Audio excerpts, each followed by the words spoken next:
mag-exam din kayo para malaman nyo. Pwede din mag-board exam ang grade 2, ma'am? Kailan mo na-realize na mayaman kayo?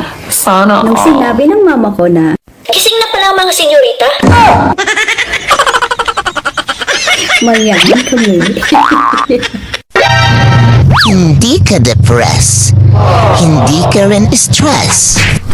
At lalong, hindi ka rin malungkot. Nangihina ka lang kasi wala kang pera. Ganun yun.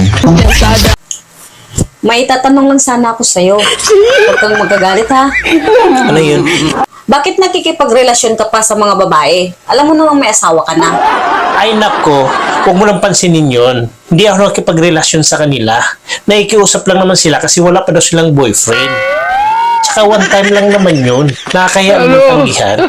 Naikiusap naman yung tao. Ganun ba yun? Oo, ganun yun. Ano ka ba? Naikiusap naman sila ng maayos. Oh, mahal. Ba't ngayon ka lang umuwi? Late ng 3 oras yung uwi mo ah. Ano nangyari? Oo mahal. Nakikiusap kasi katrabaho ko. Niyaya niya ako sa Sogo. 3 oras lang naman yun.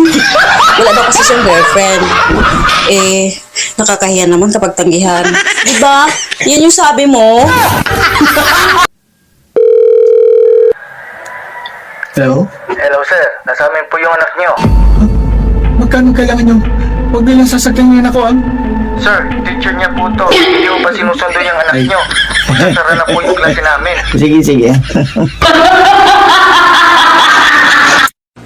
Sa mga nag-i-stalk ng TikTok ko at sinasabi na hindi na daw bagay sa akin yung mga pinag-aarte ko, don't give up. Madami pa akong ipopost.